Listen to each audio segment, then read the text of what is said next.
Assalamualaikum warahmatullahi wabarakatuh.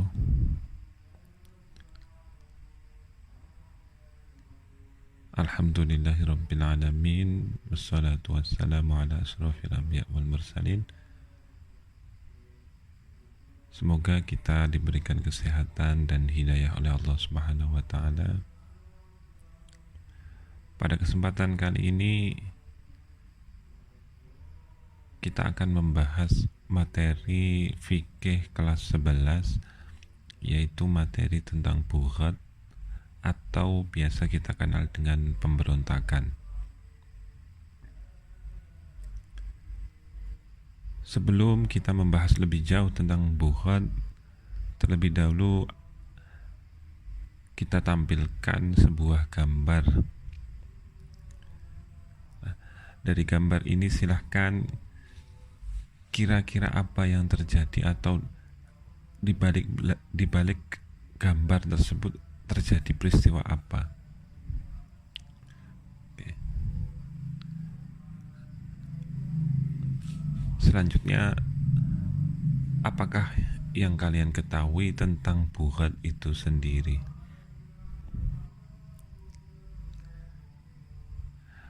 Selanjutnya, sebelum kita mempelajari tentang bughat, ada baiknya kita lihat dulu, kita tampilkan peta konsep tentang apa saja yang akan kita bahas ke depannya,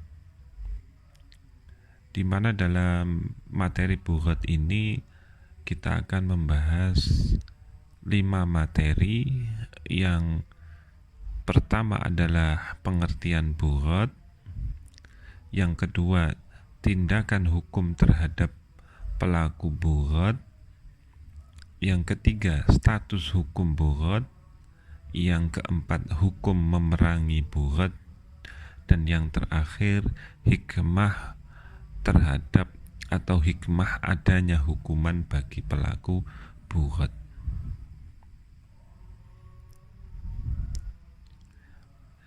Langsung saja kita masuk ke pembahasan pertama, yaitu pengertian tentang bughat.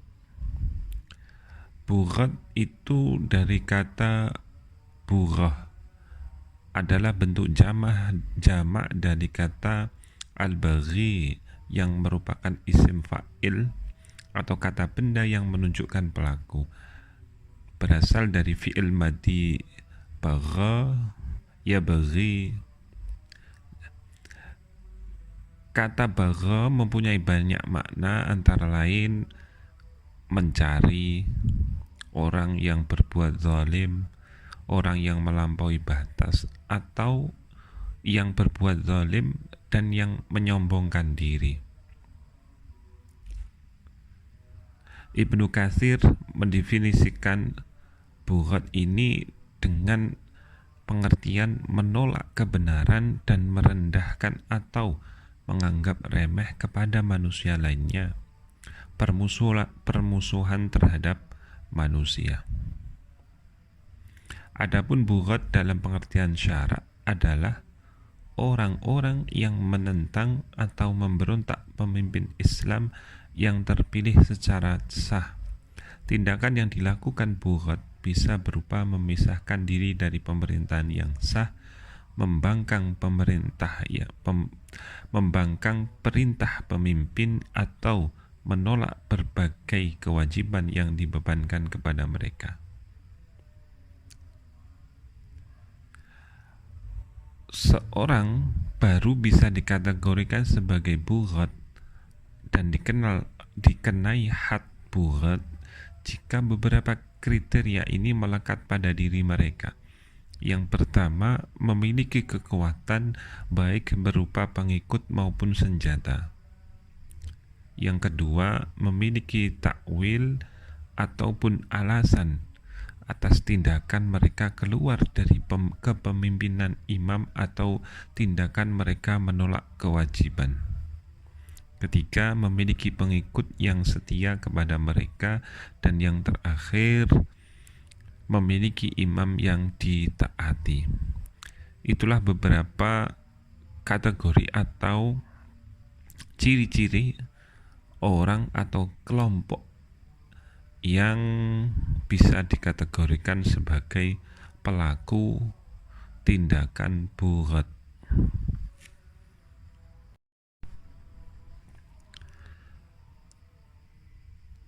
Materi kedua yang akan kita bahas adalah tahapan-tahapan menghadapi kaum bughat. Kita ketahui bersama bahwa tidak semua tindakan yang terjadi, misalkan ada penyerangan kepada pemerintah, itu langsung dihukumi bughat dan harus diperangi. Ternyata tidak seperti itu. Kita harus tahu dulu alasan dibalik mereka menyerang maupun motif dari penyerangan itu sendiri. Tidak semua peristiwa penyerangan atau pemberontakan itu harus dilawan dengan kekerasan. Para pemberontak harus diusahakan agar mereka sadar atas kesalahan yang mereka lakukan. Jadi tidak perlu dengan kekerasan, perlu dicoba dulu untuk dilakukan mediasi atau nasihat-nasihat agar mereka kembali patuh dan taat kepada negara yang sah. Proses penyadaran kepada mereka harus dimulai dengan cara yang paling halus. Jika cara tersebut tidak berhasil, maka boleh digunakan cara yang lebih tegas. Jika cara tersebut masih juga belum berhasil, maka digunakan cara yang paling tegas. Untuk itu ada beberapa tahapan-tahapan pemberian tindakan hukum terhadap pelaku bughat sesuai ketentuan fikih Islam. Yang pertama, ketika ada tindakan bughat, terindikasi bughat, maka pemerintahan yang sah itu akan mengirim. Jadi langkah pertama adalah mengirim utusan kepada mereka agar diketahui sebab-sebab pemberontakan yang mereka lakukan. Apabila sebab-sebab itu karena ketidaktahuan mereka atau keraguan mereka, maka mereka harus diyakinkan hingga ketidaktahuan atau keraguan itu hilang. Langkah kedua atau tahap kedua, apabila tindakan pertama tidak berhasil, maka tindakan selanjutnya adalah menasehati dan mengajak mereka agar mau mentaati imam atau pemimpin yang sah.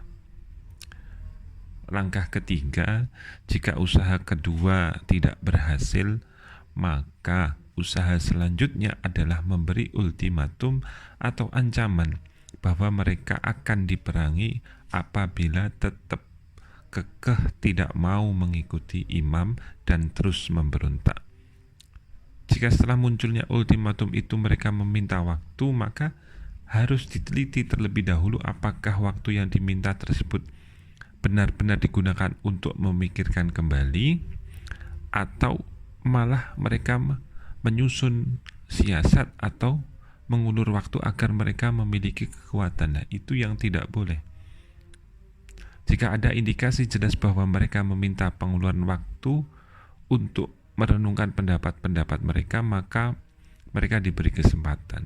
Akan tetapi sebaliknya, jika didapati indikasi bahwa mereka meminta waktu hanya untuk mengulur-ulur waktu, maka mereka tak bisa diberi kesempatan karena bisa berbahaya, mempengaruhi orang banyak, bahkan menyiapkan armada yang lain untuk menyerang lebih keras lagi. Nah, langkah yang keempat, apabila sudah langkah 1, 2, 3 dirasa tidak mampu untuk memerangi kaum bughat atau tidak mampu menyadarkan mereka, maka langkah terakhir adalah tindakan diperangi sampai mereka sadar dan taat kembali. Itulah 4 langkah yang diambil oleh pemimpin terhadap kaum pemberontak. Yang ketiga, materi yang kita bahas adalah status hukum pelaku bughat. Pelaku bughat tidak bisa dihukumi kafir, namun hukuman bagi pelaku bughat secara tegas telah disebutkan, yaitu diperangi. Jadi meskipun bukan kafir, tetapi wajib pemerintah yang sah untuk memerangi. Sebagaimana firman Allah dalam Al-Quran surat Al-Hujurat ayat 9, wa in ta'ifatani minal mu'minina qatatalu fa aslihu bainahuma. Dan apabila ada dua golongan orang-orang mukmin berperang, maka damaikanlah antara keduanya. Nah, ayat selanjutnya, fa in baghat ihdahuma 'ala al-ukhra faqatilul lati tabghi hatta tafi'a ila amrillah. Jika salah satu dari keduanya berbuat zalim terhadap golongan yang lain, maka perangilah golongan yang berbuat zalim itu, sehingga golongan itu kembali kepada perintah Allah. Nah, itu adalah surat Al-Hujurat ayat 9 yang menegaskan bahwa kalau ada orang atau kelompok yang zalim dan melakukan perang, maka ya kita perangi. Pelaku bughat yang bertaubat, maka taubatnya diterima, dan ia tidak boleh dibunuh. Oleh sebab itu, para bughat atau pemberontak yang tertawan tidak boleh diperlakukan secara sadis, lebih-lebih sampai dibunuh. Mereka cukup ditahan sampai mereka sadar.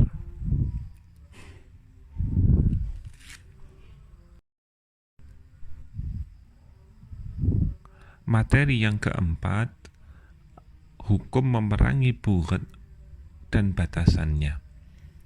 Para ulama membagi perang terhadap kaum bughat menjadi dua kategori hukum. Yang pertama, bughat itu wajib diperangi. Nah, wajib di sini ada syaratnya, tidak serta-merta langsung diperangi. Mereka yang hukumnya wajib diperangi adalah yang melakukan salah satu dari tindakan berikut, yaitu yang pertama, menyerang wanita dalam kawasan ahlu wal adil, yaitu suatu perkampungan di mana masyarakat sipil biasa hidup. Jadi kalau wanita sampai diserang di kawasan desa atau kawasan sipil biasa, maka mereka kaum bughat itu wajib diperangi. Yang kedua, mengambil bagian dari baitul mal kaum muslimin secara tidak sah. Jelas ini merugikan dan sangat berbahaya kalau dibiarkan, maka wajib diperangi juga.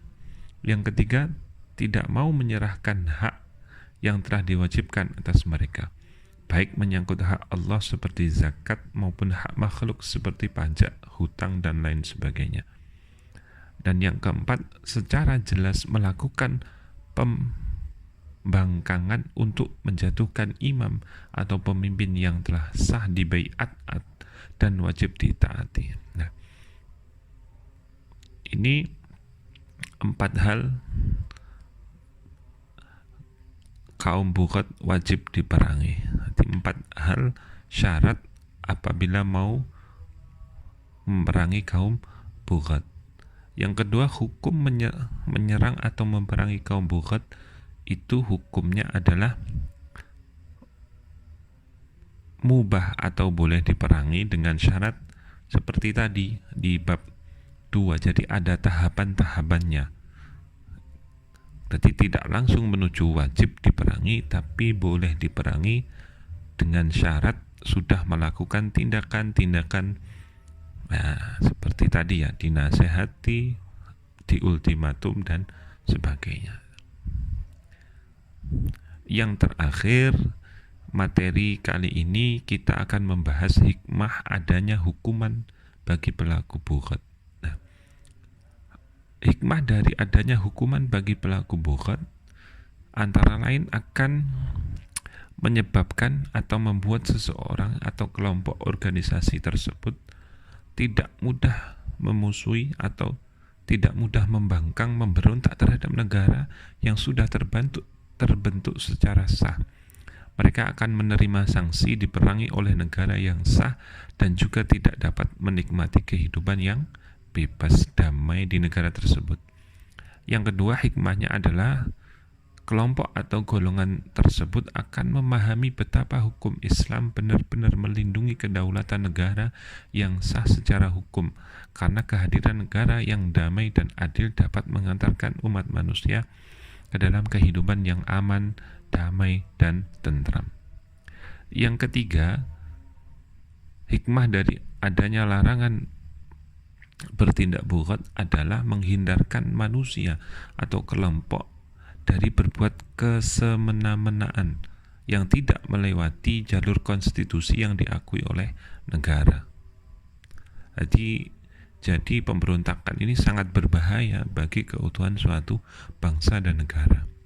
Yang keempat, memberikan efek jera terhadap pelaku bughat agar tidak memberontak dan dapat kembali taubat, tidak akan mengulangi perbuatan yang memerangi negara atau pemimpin yang sah secara konstitusional. Yang kelima, hikmah dari larangan bughat adalah memberikan pemahaman bahwa jika terdapat perbedaan pendapat terkait dengan jalannya pemerintahan, maka harus disalurkan dengan cara-cara yang benar, tidak serta-merta yang berbeda pendapat itu harus diperangi. Inilah materi kali ini tentang bughat untuk mata pelajaran fikih kelas 11. Masih banyak sebenarnya materinya, tapi berhubung waktu dan terbatasnya materi yang diajarkan di kelas 11, maka kami cukupkan pembahasan kali ini. Bagi kawan-kawan yang mau menambah ilmunya, silakan dipelajari lagi. Masih banyak literatur atau pembahasan-pembahasan lain tentang bughat yang lebih mendalam.